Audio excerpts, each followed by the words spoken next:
think I'm dealing with it okay. You know, I'm so lucky. I've had you know, no sickness myself, and people around me haven't. I've lost some people for different reasons, but I am, you know, for the most part, just hanging tight. I think I have not experience with this, but I have experience with waiting in my life. You know, it's like, you know, I haven't really been given everything right away, like, you know, especially in the whole thing about, like, you know, music or whatever. I feel worse for people that were like, you know, like artists that were brand new, that were like just about to like kind of drop their shit, you know, or like kind of were like on the like precipice of like getting. I feel like I was able to get a foothold a bit before this happened, and so, you know, I'm grateful for that. You could, like, you know, this is the kind of thing that you could miss a whole shot, and it's awful to think about that, you know. And I just feel like I'm just aware of that kind of stuff. So I think, you know, I've been like kind of nonstop creative since this happened. I've been like writing a lot, and just being able to spend a lot more time on my record, because I was going to be doing a lot of stuff from abroad, you know, and back and forth and all this stuff. And I'm just I'm going to be prepared when I get out. That's what I feel like. One of the things that like really helped me to write songs, even when I'm not quote unquote inspired, you know, when I was like, you know, just writing songs for other people as a job, that was like the only, like, you know, that was how I was making a living. There not being for myself, and I had to come up with ideas constantly to write. There was no like kind of like, oh, you poor artist, you know, like go see a movie and relax. Don't worry, if you're not inspired, it's okay. We'll do it tomorrow, you know. When you're a writer, they're like, you better have a song done by then today, because we need songs. And they didn't really care. And it wasn't like, you know, and if you were like coming out of sessions with no song done, you weren't like going to be that sought after as a songwriter. So I feel like I got very used to just like writing through. Maybe it wasn't like a great song every time, but like, you know, just other things, just like keep output felt like that was the way to get to other songs. You know, sometimes a song, I could see songs, I've said this stuff before in interviews, but I could see songs that are stepping stones to other bigger songs.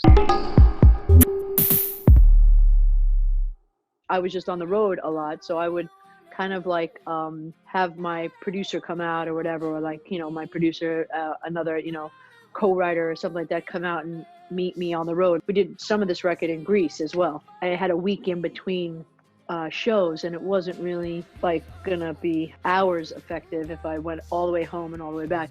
So I stayed in Greece and got all this great shit. And then I was like, you know, like I really feel inspired when I'm in different areas. And I knew this already. You know, we'd written like When We're High in Paris on like one day off in the middle of a tour. And I just kept seeing evidence that I liked being in different environments. So I went to Cabo for in Mexico for like, I don't know, like 10 days or something like that. And the El Gonzo Hotel. The studio was super dope, but it was like down under the bar in the basement, and really cool. We went there a couple of times, but we basically set up our studio in the room upstairs in one of the big rooms, and I don't know, we banged out like literally like 8 songs. I don't know if all of them will make it, but I think this was the 3rd song we wrote. I know it just felt special like right away, but they all are feeling rather special, but I think this one just felt like, I don't know, it just felt like a good first song.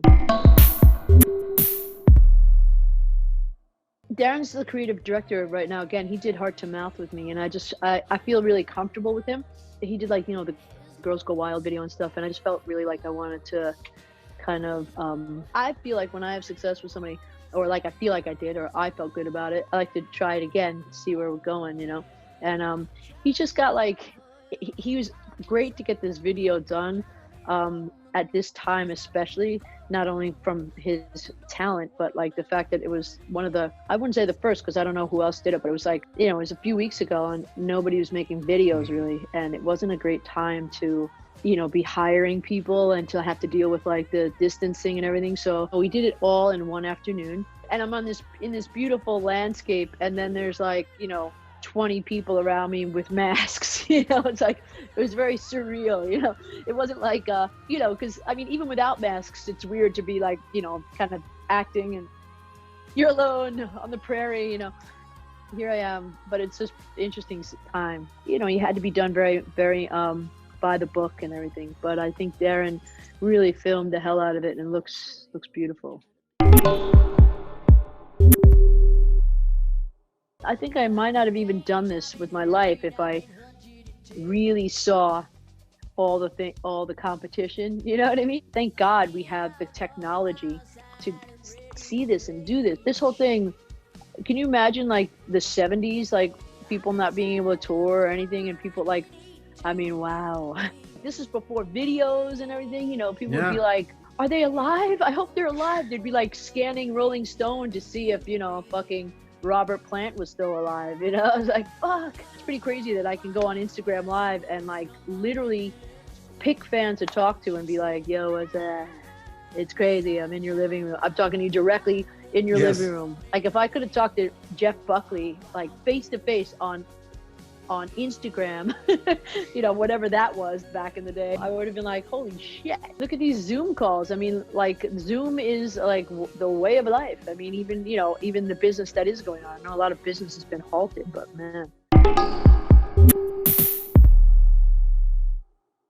I mean, it's real and it's not going away, and it's something that we have to chip away at like every day to try to undo everything that's been done, you know, and, you know, kind of dismantle so much that's there, and then kind of build a new way of thinking about things and a new way of acting on things. And we have all these people that don't want that, you know, so we're in it right now. In my lifetime, you know, this is as intense as it's got, and it needs to. I mean, we can't keep going like this. Like we can't move forward as a society without equality.